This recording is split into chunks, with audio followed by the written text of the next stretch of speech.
Hello, Delusion Dispeller, back again to talk to you about narcissistic traits which show up in fathers and also show up in narcissists in general. And it's very hard for me to just zero in on fathers because these things apply to narcissists just in general, male and female. I've seen it in both. So, continuing on. The first step of the narcissistic relationship they want to have with you will be to impress you.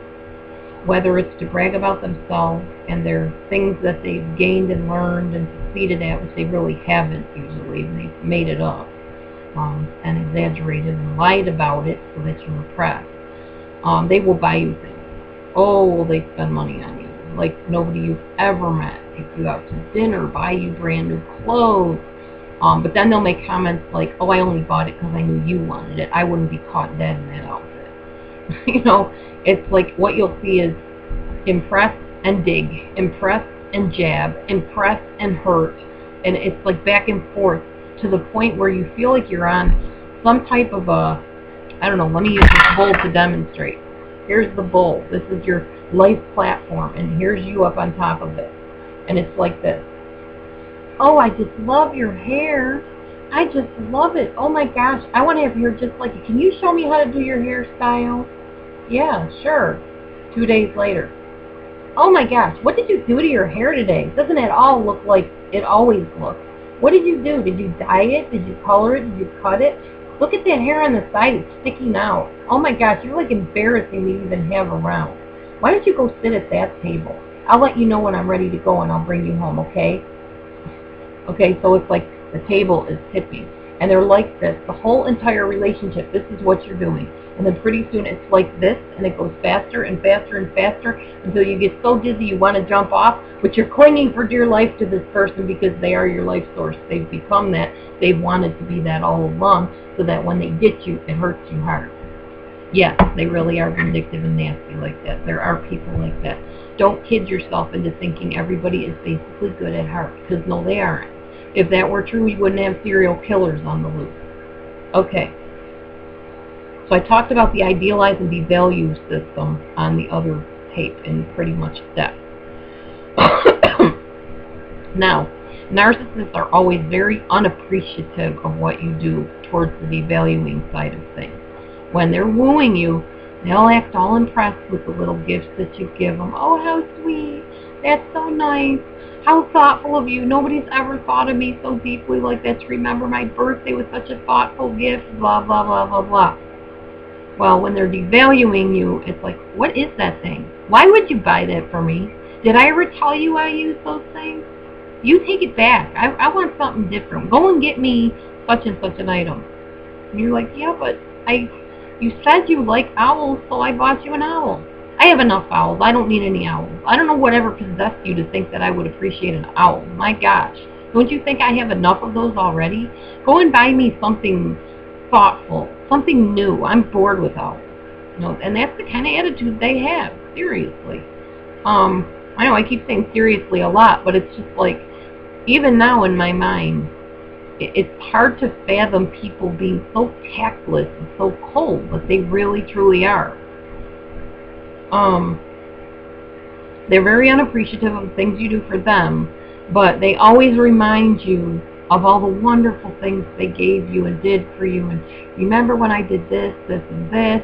But if you remind them of a memory that you shared together that knit you together, they have a very selective memory. No, I don't remember that. I'm so sorry. I wish I did. I don't remember when you bought me that ring. I thought I just found it somewhere. No, oh my gosh, I'm so sorry. And you're sitting there thinking, it was our anniversary. How could you forget? They're very convenient forgetters. But, oh yeah, they'll rub your nose in the fact that they poured out everything into your life and invested so much into you and how you need to be more appreciative and whatever. They'll remind you of everything they did for you. Oh, they're good at threatening you with abandonment. They use the silent treatment. Yes, fathers do this too. Not so much the threat of abandonment necessarily. Sometimes they actually out and out do abandon their children, but they definitely will use the silent treatment. If you embarrass them in public in their eyes, then they won't talk to you. You'll want to know if you can borrow the car. They'll conveniently ignore you. Dad, can I have the keys? No answer. Dad, I asked if I could have the keys. No answer. Sometimes they'll throw the keys at you. That's how they react. It's very infantile, childish, and teenager-like. Narcissistic parents act younger than the children themselves.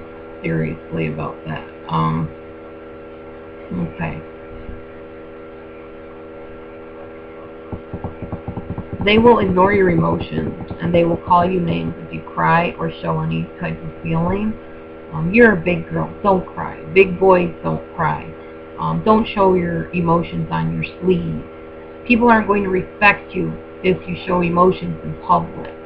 You know, stifle yourself, hide your emotions, stuff it down, come on, buck up, shake it off. All those terms are very narcissistic, uncaring, uncompassionate attitudes towards children, towards other people, towards anybody in general.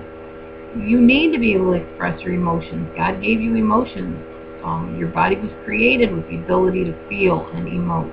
It's healthy, very unhealthy to not cry. And I can't tell you how many people I have counseled that said, oh, I never cry. That's the first thing I tell them is you need to go watch a sad movie. You need to make yourself cry. You need to feel. You need to allow yourself to feel. If you can't, you're not a truly healthy person. You've got to be able to feel. You've got to grieve. You've got to mourn. You've got to laugh.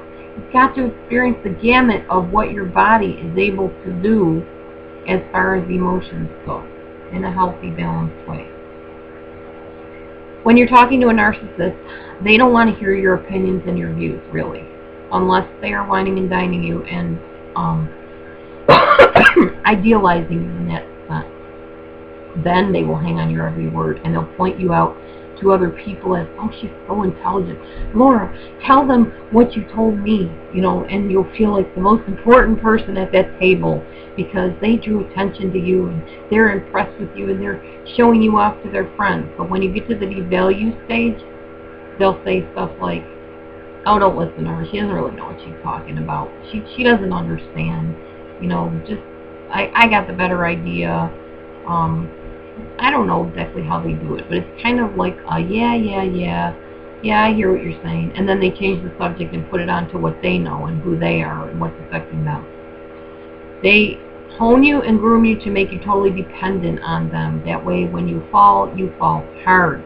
Because you have invested your entire life in this person. You have learned what they like. You've learned to be one step ahead of them. You have become that perfect child, that perfect worker, the perfect best friend, and you have given them your entire life. You've put other friends on hold, you've ignored your family members, you have skipped out on work, you've skipped out on hobbies, you've stopped doing what you love doing because you wanted to be this person's be-all and end-all, while kind of resenting it at the same time but not knowing how to stop. And then one day they just decide they're done with you, and you're left out there in the middle of a lake with floating in a life ring, if they even threw you that, wondering, how do I get back to shore? How do I find me again?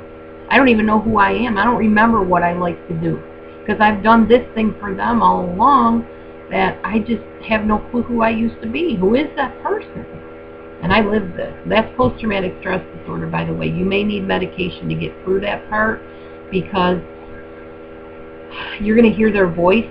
Every time you go to do something, you're going to hear their advice that they taught you. You're going to want to do things through their eyes because that's how you've been trained to be, and you're going to forget how to live on your own if you ever live that at all.